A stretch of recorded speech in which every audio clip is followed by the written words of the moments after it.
All right, ladies and gentlemen, welcome to my channel. Here for another discussion of philosophical slash theological thought. Um, as per suggested by a commenter on a previous video, I had to try and figure out something to make it easier for you guys to hear me.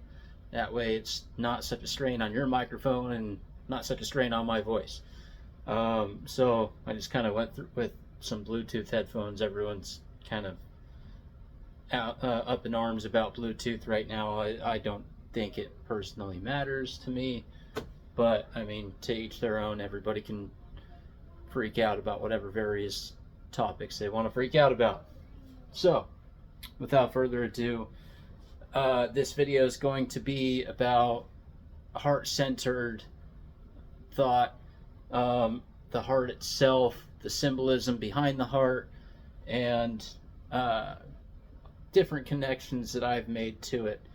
Um, so, what is the heart? You know, it's the main pumping vessel within the human body, or within any sort of animal that, well, requires blood to pump through. It is the pump itself. So, as far as language goes, the word heart and its Latin counterpart are kind of interesting. So, the word heart in the Latin language is cor. Well, why is that important? Because what is at the center of your body, right? As far as chakra energy, it's the heart chakra. Okay? And what is the center? If you were to take a circle, pretty crudely drawn circle, freehand, and if you were to put a little heart at the center of it, there's the core, right? So, phonetically, the Latin core is the core. You know, what is the heart? It is the core.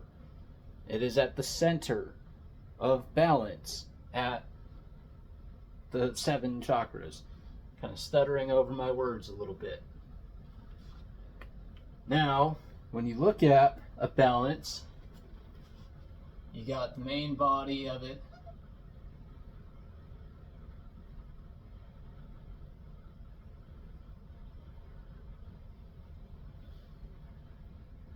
And you've got the 2 arms. With whatever sort of shaped instrument you're using to weigh each different item. Now, at the center of the balance, you've got a fulcrum. Why is that important? Okay, so in the confines of physical reality, what creates life? Okay? Is it the 1 alone? Is it the 0? Or is it the union or unity between the 1 and the 0? Okay? And for those who are familiar with sexual symbolism, the 1 and the 0, right? We understand that. Don't want to go into too much detail. Some kids might be watching, right? But the point being, at the very center of the balance, at the center of it all, is the sacred unity between the 1 and the 0. Some might refer that to the dragon's eye. Some refer to it as various other things. Point being, it's ultimately the 1 and the 0, right? On and off. In the middle is where you find the balance, right? Sort of like the dimmer switch, so to speak. Okay? Now, what is at the core of the core? What is at the heart of hearts? Okay, what is at the center of the heart? Basically, the question is, what is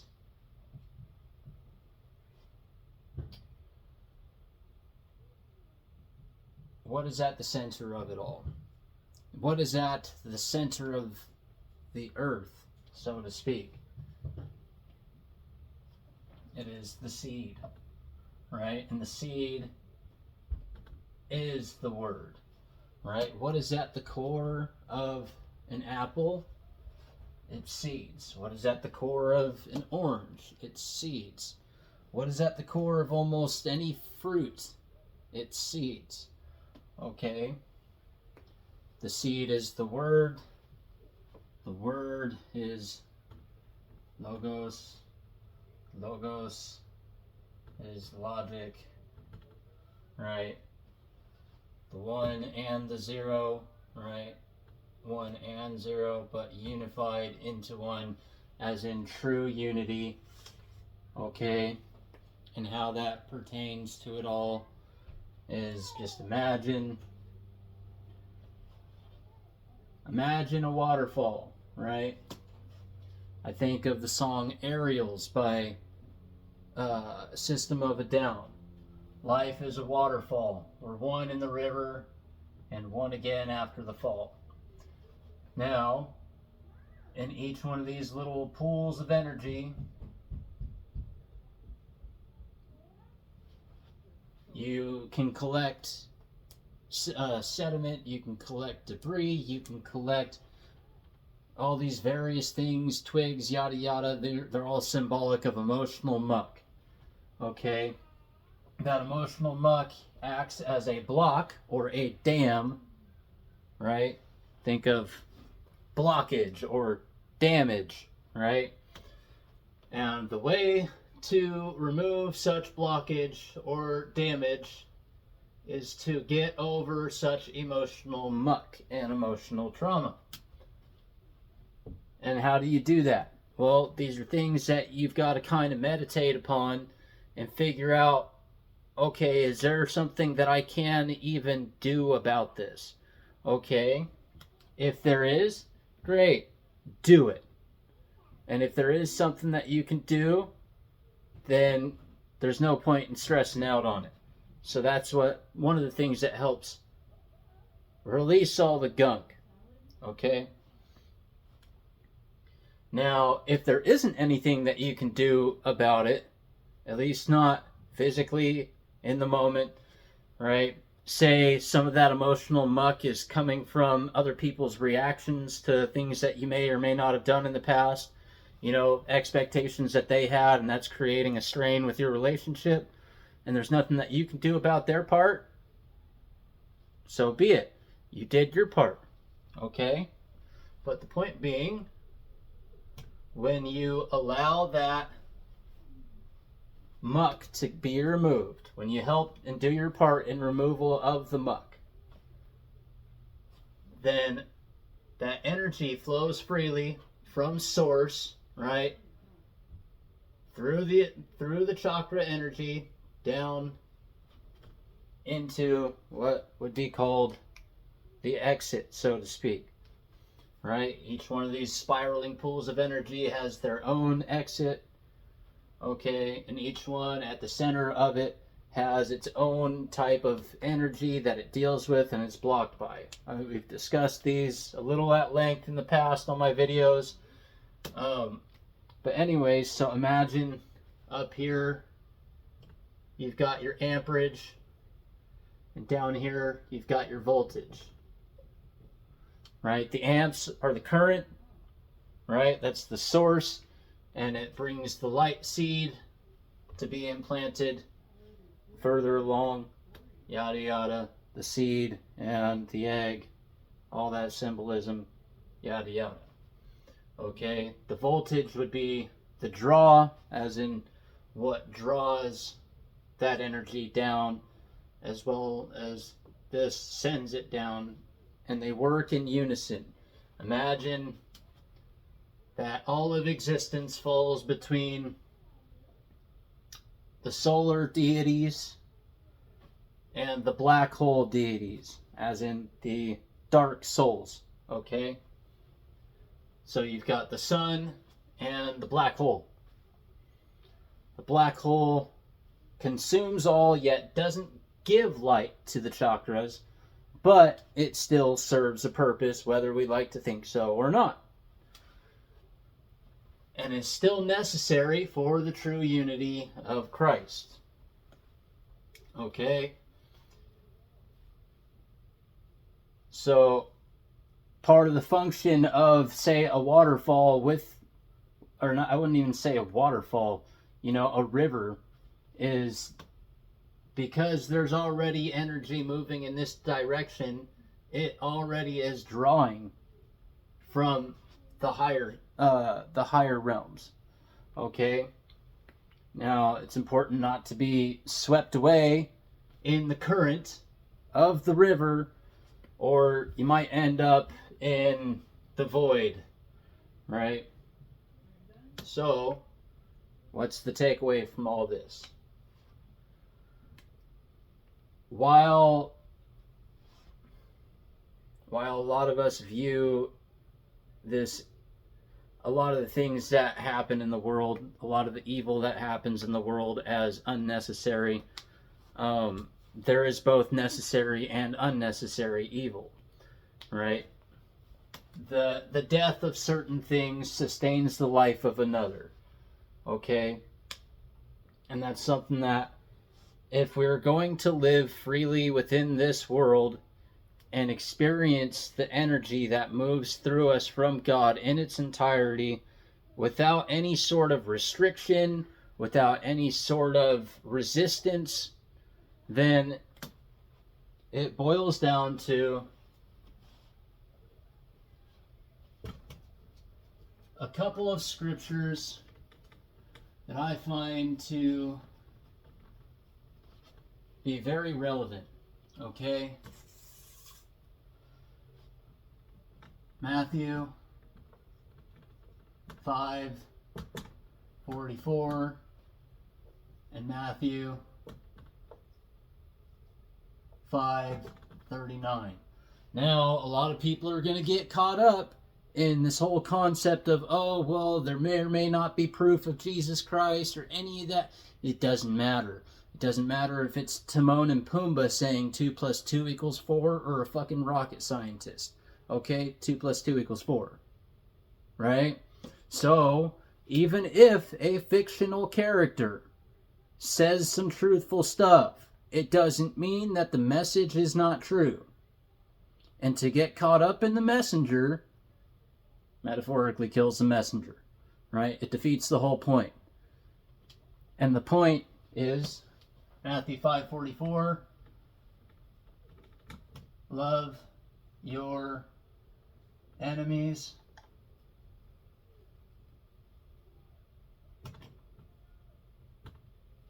And Matthew 5:39, resist not evil. Now, if you meditate upon these, you'll come to your own understanding. If you do it in a logical way and you sit there and this is what meditation's about. It's about chewing upon the idea, you're processing it, really taking in the overall message of what is being expressed. Now, if you notice over here, got 1, a heart, and a 0, right? The whole unity of it. I love enemies, right? So if you love your enemies, you can say, I love enemies. If you're not resisting evil, right? If you resist evil, you cut that off, which creates problems within the circuit, okay? But if you resist not evil, it flows freely from source to exit. Okay? And that is the way to find your way out of the mess. whatever mess you may be in. If life's becoming a mess, that's how you find your way out. Okay? Love your enemies, resist not evil. If you meditate upon those things, like I did, what happened was basically at the core, there was the truth. The truth is the word is the logic, right?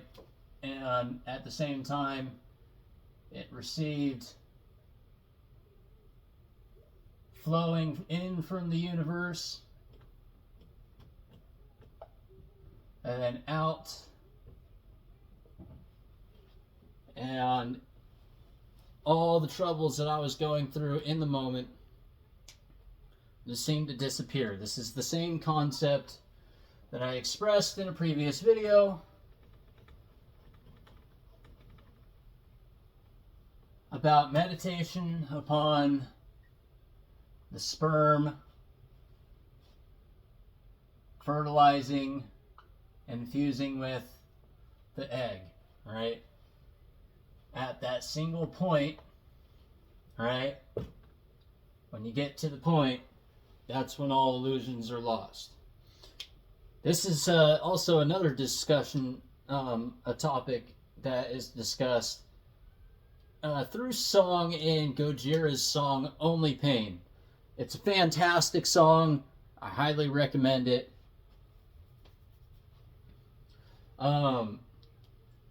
In fact, I can actually, off the top of my head, share a few of the lyrics. He said, Joe Duplantier says, "Since day one, you try your best to get what you need the most. The solution is you becoming a god." And in another verse, he says, "The day you get to the point, all illusions are lost. The problem is you becoming so cold." But all problems dissolve away with these two scriptures right here, which are present in almost every spiritual text that I've analyzed so far. Maybe not in those specific words, right? But when you remove the blockage, right, that which is blocking the flow of energy, and if you allow the black hole to take the garbage, right, if you allow the exit to remove all that is wrong, then you get input from source, and you're able to process such information with clarity, with focus, and you're able to get to where you need to go, where life needs you to be at all times in all places. And I just want to share a little principle that I like to live by when it comes to that. Progress, not perfection. Well, I shouldn't even say not perfection. Progress rather than perfection. Okay? Because if you strive for perfection and you fall short, a lot of the times it's easy to fall into self-loathing. It's easy to give up on your goals. It's easy to give up on the whole process, right? But if you focus on daily progress, one step at a time, right? This is something that they teach in AA. One step at a time, one day at a time. Sometimes it's 1 minute at a time. But if you focus on one step in the right direction, one step at a time, before you know it, you'll get there. They used to say in the AA meeting that I would attend that they would ask the question, how do you eat an elephant? And some people would be like, oh, I don't know, that seems impossible. Well, you eat it one bite at a time. Okay? And all these concepts, you don't have to get them perfectly all at once. I'm still working on them myself, right? But the point being, you can take it piecemeal, right? One little step at a time, one moment at a time, right? Excuse me. Just one breath at a time, and that's how you ultimately get good at meditation, is you just focus on one breath, one moment. One breath leads to another, and before you know it, you're exactly where you need to be. But anyways, that's it for this video. Thanks for watching. For those who stick it out for the longer videos, I commend you for your patience. For those who have a hard time sticking it out for 20 minutes, I mean, I don't blame you. I've been there many times. Sometimes it's hard for me to even focus on one lecture at a time. I've got a lot going on. Everybody's got a lot going on. I'm pretty understanding with that. But I hope you got something out of this video. If you did, great. You know, leave a like, comment, subscribe, share it with your buddies. If not, I mean, do the same or dislike. Look, I mean, haters gonna hate, man. And when one loves one's enemies, they not only love lovers, but they love haters too. So have a good one.